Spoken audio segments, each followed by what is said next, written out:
ಕೇಂದ್ರ ಸರ್ಕಾರ ಸಾಕಷ್ಟು ತಿದ್ದುಪಡಿಗಳನ್ನು ಜಾರಿಗೆ ತರ್ತಾ ಇದೆ. ಕೆಲವೊಂದು ಏನಾಗ್ತಾ ಇದೆ, ಸಾರ್ವಜನಿಕರ ಹಿತಾಸಕ್ತಿಗೆ ಅನುಗುಣವಾಗಿದ್ದರೆ ಇನ್ನು ಕೆಲವು ಸಾರ್ವಜನಿಕರಿಗೆ ಅದು ಅನುಕೂಲ ಆಗ್ತಾ ಇಲ್ಲ. ಮತ್ತು ಇದರಲ್ಲಿ ರಾಜಕೀಯ ದ್ವೇಷ ಎದ್ದು ಕಾಣಿಸ್ತಾ ಇದೆ. ಯಾಕಂದರೆ ಇತ್ತೀಚೆಗೆ ನೋಡಿ, ವಕ್ಫ್ ಆಗಿರ್ಬೋದು, ಅದರ ಜೊತೆಗೆ ಇನ್ನೂ ಬೇರೆ ಬೇರೆ ಕಾನೂನುಗಳ ತಿದ್ದುಪಡಿಗಳನ್ನು ಕೇಂದ್ರ ಸರ್ಕಾರ ತರ್ತಾ ಇದೆ. 1 ನೇಷನ್ 1 ಎಲೆಕ್ಷನ್ ಈ ರೀತಿಯಾಗಿ.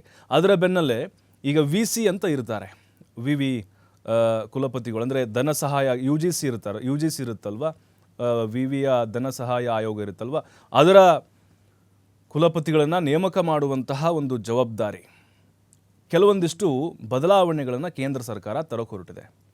ಇದರಲ್ಲೂ ಕೂಡ ರಾಜಕೀಯ ಇದೆ ಅನ್ನುವಂಥ ಆರೋಪ ಸಿದ್ದರಾಮಯ್ಯನವರು ನೇರವಾಗಿ ಮಾಡ್ತಾ ಇದ್ದಾರೆ. ಏನು ಅಂತ ಹೇಳಿದ್ರೆ ನೋಡಿ, ವಿಶ್ವವಿದ್ಯಾಲಯದ ಧನ ಸಹಾಯ ಆಯೋಗದ ನೇಮಕಾತಿ ನಿಯಮಗಳು, ಅಂದರೆ UGC ಈ ಕುಲಪತಿಗಳದ್ದು ಅಥವಾ ಅಲ್ಲಿ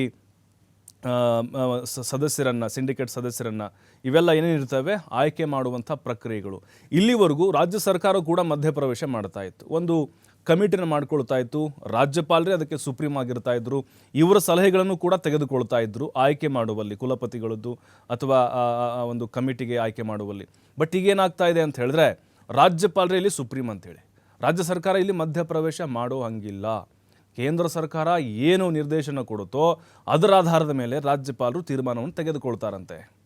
ನೋಡಿ ಹೇಗಾಗುತ್ತೆ ಅಂತ ಹೇಳಿದ್ರೆ, ಸಹಜವಾಗಿ ರಾಜ್ಯಪಾಲರು ಯಾರಿರ್ತಾರೆ, BJP ಇರ್ತಾರೆ. ಕೇಂದ್ರದಲ್ಲಿ ಯಾವ ಆಡಳಿತ ಪಕ್ಷ ಇರುತ್ತೋ ಆ ಪಕ್ಷದವರು ರಾಜ್ಯಪಾಲರಾಗಿ ಆಯ್ಕೆ ಆಗುವುದು ಸಹಜ.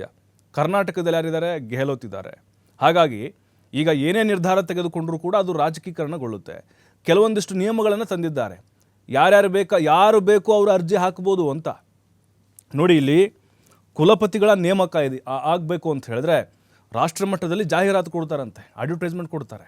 ಯಾರು ಬೇಕಾದರೂ ಕೂಡ ಅರ್ಜಿನ ಹಾಕ್ಬೋದು. ಅದರಲ್ಲೂ ಯಾರು ಬೇಕಾದರೂ ಅಂತ ಹೇಳಿದ್ರೆ ಬೇರೆ ರಾಜ್ಯದ ವ್ಯಕ್ತಿಗಳು ಕೂಡ, ಬಿಸ್ನೆಸ್ಮೆನ್ಗಳು ಕೂಡ ಅವರು ಅರ್ಜಿ ಹಾಕ್ಬೋದು. ಅಂದರೆ ಇದೊಂಥರ ಮಾರಾಟ ಆಗ್ತಾ ಇದೆ.